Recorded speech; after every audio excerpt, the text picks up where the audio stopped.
Good morning मेरे class 10th के प्यारे बगो लोग, कैसे हैं आप लोग। आशा करते हैं कि आप लोग ठीक होंगे और मन लगा के पढ़ाई कर रहे होंगे। तो बगो लोग, आज हम लोग सीखने वाले हैं 2026 के बीवीडी गाइड से सिविक्स का चैप्टर नंबर 5, जिसका नाम है लोकतंत्र की चुनौतियां, है ना, लोकतंत्र की चुनौतियां। तो चलिए वो लोग, हम लोग चैप्टर क्वेश्चन बाय क्वेश्चन बारी बारी से देखते चलेंगे। इसके पहले हम आपको बता देते हैं बोलो कि परीक्षा के हिसाब से यह बहुत ही इंपॉर्टेंट चैप्टर है। इससे भी आपको एग्जाम में 1 से 2 नंबर का क्वेश्चन हर एक साल पूछता है बोलो। तो ध्यान से इसको भी देखिएगा, है ना। सभी विषय जैसे सभी चैप्टर को देखे उसी तरह से इसको भी कवर कीजिएगा बोलो। और एक एक कोशिश कीजिए खुद से बनाइए, है ना, ईमानदारी से एक एक क्वेश्चन को खुद से बनाइए। और जहाँ गलती हो रहा है तो हम आंसर तो बताते हैं बगल, उससे आपको मिलाते चलना है ना। और देखिएगा कितना बना पाते हैं।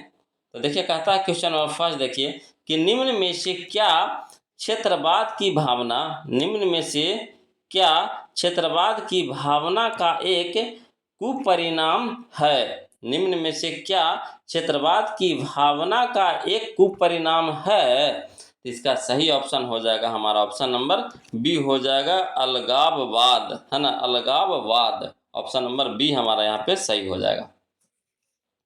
चलिए, कहता है क्वेश्चन नंबर 2, देखिए कहता है एक, है ना, एनक्रूमा कहाँ के राष्ट्रपति चुने गए। एनक्रूमा कहाँ के राष्ट्रपति चुने गए, तो घाना का, है ना, घाना का। ऑप्शन नंबर सी हमारा सही हो जाएगा, घाना का। चलिए क्वेश्चन नंबर हम लोग 3 देखते हैं बोलो, ध्यान दीजिएगा। क्वेश्चन नंबर 3 कहता है, क्वेश्चन नंबर 3 बोलो कि आज़ादी के समय से ही, है ना, आज़ादी के समय से ही किन देश के, है ना, किस देश में सरकार का लोकतांत्रिक स्वरूप है। तो यह बगलो आपका भारत में है। कहाँ है, भारत में है। ऑप्शन नंबर डी हमारा सही हो जाएगा, भारत। चलिए क्वेश्चन नंबर 4 देखिए, कहता नेपाल के किस राजा ने प्रजातांत्रिक शासन को स्वीकार करने से इनकार कर दिया। नेपाल के किस राजा ने प्रजातांत्रिक शासन को स्वीकार करने से इनकार कर दिया। तो वो लोग राजा ज्ञानेंद्र, है ना, राजा ज्ञानेंद्र ने। ऑप्शन नंबर सी हमारा यहाँ पे सही हो जाएगा, राजा ज्ञानेंद्र ने, है ना। चलिए क्वेश्चन नंबर हम लोग 5 देखते हैं बोलो, ध्यान दीजिए। कहता किसने कहा था लोकतंत्र जनता का, जनता द्वारा जनता के लिए शासन है। किसने कहा था लोकतंत्र जनता का, जनता द्वारा जनता के लिए शासन है। तो अब्राहम लिंकन ने कहे थे वो लोग। ऑप्शन नंबर बी हमारा सही हो जाएगा, अब्राहम लिंकन ने, है ना। चलिए क्वेश्चन नंबर हम लोग 6 देखते हैं, ध्यान दीजिएगा। क्वेश्चन नंबर 6 देखिए, कहता है क्वेश्चन नंबर 6 बोलो कि, है ना, बिहार या फिर भारत में पंचायती राज अधिनियम के अंतर्गत महिलाओं के लिए कितने प्रतिशत सीटों का आरक्षण है। कितने प्रतिशत सीटों का आरक्षण है। तो वो लोग 50%। कितना है, 50% है, यानी ऑप्शन नंबर सी हमारा सही हो जाएगा, 50%। चलिए क्वेश्चन नंबर 7 देखिए, कहता लोकतंत्र की सफलता की चुनौती है।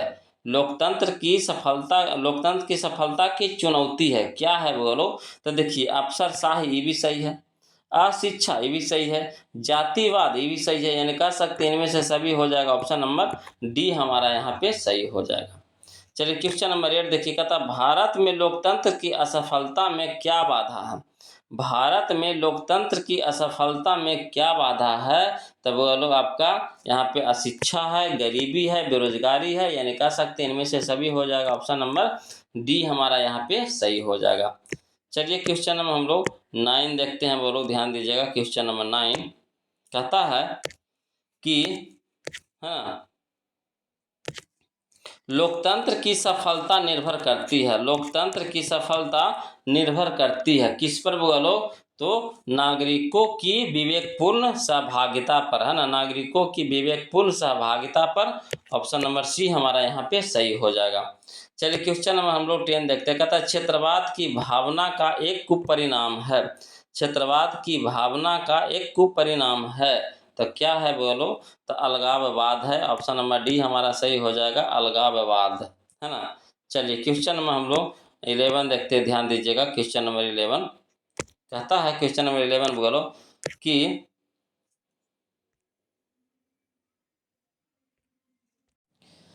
देखिए बोलो क्वेश्चन नंबर 11 देखिए, कहता है ना, क्वेश्चन नंबर 11 कहता है बोलो कि 16वीं लोकसभा में महिला सदस्यों की संख्या कितनी है। महिला सदस्यों की संख्या कितनी है, तो 35 यानी 35 है। बोलो ऑप्शन नंबर सी हमारा सही हो जाएगा, 35 यानी 35। चलिए कहता है क्वेश्चन नंबर 12, 15वीं लोकसभा चुनाव से पूर्व लोकतंत्र में महिलाओं की भागीदारी थी, है ना। 15वीं लोकसभा चुनाव से पूर्व लोकतंत्र में महिलाओं की भागीदारी थी, कितनी बोलो, तो 10%। ऑप्शन नंबर ए हमारा सही हो जाएगा, 10%। चलिए क्वेश्चन नंबर 13 देखिएगा, तो नए विश्व सर्वेक्षण के आधार पर भारतवर्ष में मतदाताओं की संख्या है लगभग कितना बोलो, तो आपका 71 करोड़ है ना, 71 करोड़ है। ऑप्शन नंबर बी हमारा सही हो जाएगा, 71 करोड़। चलिए क्वेश्चन में हम लोग 14 देखते हैं, ध्यान दीजिएगा। देखिए बोलो, कहता है क्वेश्चन नंबर 14 कि नेपाल में कितने साल पुराने राजशाही को खत्म कर लोकतांत्रिक देश के रूप में स्थापित किया गया, है ना। नेपाल में कितने साल पुराने राजशाही को खत्म कर लोकतांत्रिक देश के रूप में स्थापित किया गया, तो यहाँ पे सही ऑप्शन हो जाएगा हमारा, ऑप्शन नंबर सी हो जाएगा, 240 साल, है ना, 240 साल। चलिए क्वेश्चन नंबर 15 देखिए, कहता है भारतीय लोकतंत्र के कितने अंग है। भारतीय लोकतंत्र के कितने अंग है, तो 3 अंग है। बोलो कितने अंग है, 3 अंग है। ऑप्शन नंबर बी हमारा सही हो जाएगा, 3 अंग। चलिए क्वेश्चन नंबर 16 देखिए, कहता है विश्व का सबसे बड़ा लोकतांत्रिक देश है। विश्व का सबसे बड़ा लोकतांत्रिक देश है, तो कौन है बोलो, तो भारत है। ऑप्शन नंबर सी हमारा सही हो जाएगा, भारत, है ना। चलिए क्वेश्चन में हम लोग 17 देखते हैं, ध्यान दीजिएगा। क्वेश्चन नंबर 17 बोलो, कहता है 15वीं लोकसभा में महिलाओं की संख्या है। 15वीं लोकसभा में महिलाओं की संख्या है कितना बोलो, तो 59 यानी 59 है। ऑप्शन नंबर ए हमारा सही हो जाएगा, 59 यानी 59। चलिए क्वेश्चन नंबर 18 देखिए, कहता 14वीं लोकसभा में महिलाओं की भागीदारी रही। 14वीं लोकसभा में महिलाओं की भागीदारी रही, तो कितना बोलो, तो 6.51%, है ना, 6.51%। ऑप्शन नंबर सही हो जाएगा, 6.51%, है ना, 6.51%। ऑप्शन नंबर बी हमारा यहाँ पे सही हो जाएगा। चलिए कहता है क्वेश्चन नंबर 19 कि पुष्प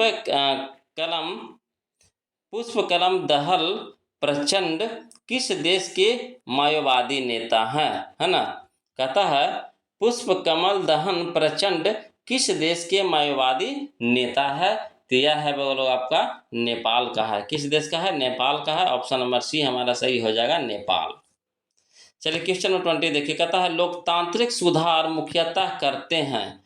लोकतांत्रिक सुधार मुख्यतः करते हैं, तो कौन करते हैं बोलो, तो संसद। ऑप्शन नंबर बी हमारा सही हो जाएगा, संसद। चलिए क्वेश्चन नंबर 21 देखते हैं, ध्यान दीजिएगा। क्वेश्चन नंबर 21 कहता है लोकतंत्र के मार्ग में सबसे बड़ी बाधा है। लोकतंत्र के मार्ग में सबसे बड़ी बाधा है, तो क्या है बोलो, तो जातिवाद एवं क्षेत्रवाद, है ना, जातिवाद एवं क्षेत्रवाद। ऑप्शन नंबर डी हमारा यहाँ पे सही हो जाएगा। चलिए क्वेश्चन नंबर 22 देखिए, कहता निम्नांकित में कौन सा कारक लोकतंत्र की चुनौतियां हैं। निम्नांकित में कौन सा कारक लोकतंत्र की चुनौतियां हैं, तो यहाँ पे हो जाएगा बोलो देश प्रेम नहीं, जातिवाद हो जाएगा। बोलो ऑप्शन नंबर सी हमारा सही हो जाएगा, जातिवाद, है ना। चलिए क्वेश्चन नंबर 23 देखिए, बोलो कहता है निम्नांकित में कौन सा कारक लोकतंत्र की चुनौती नहीं है। यहाँ नहीं कह रहा है ना, निम्नांकित में कौन सा कारक लोकतंत्र की चुनौती नहीं है, तो आपका देश प्रेम बोलो, है ना, इसमें देश प्रेम हो जाएगा। ऑप्शन नंबर सी हो जाएगा, देश प्रेम। चलिए क्वेश्चन नंबर 24 देखते हैं, ध्यान दीजिएगा। क्वेश्चन नंबर 24 बोलो, कहता है कि भारतीय लोकतंत्र की कमजोरियों को दूर करने का सबसे अच्छा उपाय है। भारतीय लोकतंत्र की कमजोरियों को दूर करने का सबसे अच्छा उपाय है, तो क्या है बोलो, तो आपका, है ना, सुधारात्मक कानूनों का निर्माण करना, है ना, सुधारात्मक कानूनों का निर्माण करना। ऑप्शन नंबर बी हमारा यहाँ पे सही हो जाएगा। चलिए क्वेश्चन नंबर 25 देखिएगा, था निम्नांकित में किस देश की महिलाएं आज भी मताधिकार से वंचित है। निम्नांकित में किस देश की महिलाएं आज भी मताधिकार से वंचित है? तो सऊदी अरब, है ना, सऊदी अरब। ऑप्शन नंबर सी हमारा सही हो जाएगा, सऊदी अरब। सऊदी अरब में आज भी महिलाएं, है ना, वोट नहीं देती है वो लोग। चलिए क्वेश्चन नंबर 26 देखिए, कहता है दुनिया के कितने हिस्से में अभी भी लोकतांत्रिक शासन व्यवस्था नहीं है? दुनिया के कितने हिस्से में अभी भी, है ना, लोकतांत्रिक शासन व्यवस्था नहीं है? तो वो लोग आपका 1/4, है ना, 1/4। ऑप्शन नंबर बी हमारा सही हो जाएगा, 1/4। 1/4 कहने का मतलब समझे, जैसे ये गोलाकार हुआ, तो 1/4 में 4 हिस्सा में इसको बांट दीजिए, है ना। तो जो एक हिस्सा हुआ ना, इतना इतना एक ही, यहाँ 4 हिस्सा, एक हिस्सा, 2 हिस्सा, 3 हिस्सा, 4 हिस्सा, तो एक हिस्सा, एक हिस्सा, इस तरह से, है ना। चलिए अगला देखते हैं, बोलो क्वेश्चन नंबर 27 देखिए। कहता है क्वेश्चन नंबर 27 कि प्रत्यक्ष लोकतंत्र स्थापित करने वाला देश स्विट्जरलैंड में महिलाओं को मताधिकार मिला, कब मिला था बोलो? तो इनको मिला था 1971 ईस्वी में। ऑप्शन नंबर बी हमारा सही हो जाएगा, 1971 ईस्वी में, है ना।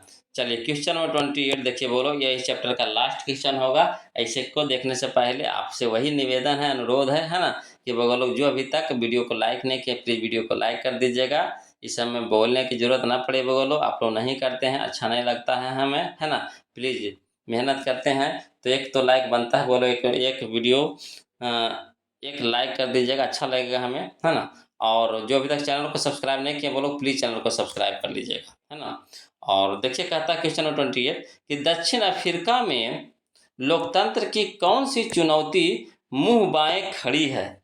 मुंह बाएं खड़ी है, तो यहाँ पे हो जाएगा, बोलो आपका ऑप्शन नंबर सी हमारा सही हो जाएगा, गोरों लोगों को दी गई रियायतें वापस लेने की मांग। गोरे लोगों की दी गई रियायतें वापस लेने की मांग, यानी ऑप्शन नंबर सी हमारा यहाँ पे सही हो जाएगा, है ना।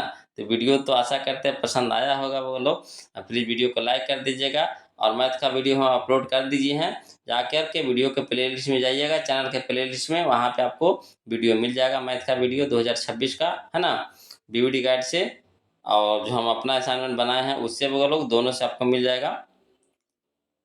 तो आज के लिए इतने रखेंगे, फिर मिलते हैं हम लोग अगले वीडियो में, तब तक के लिए जय हिंद।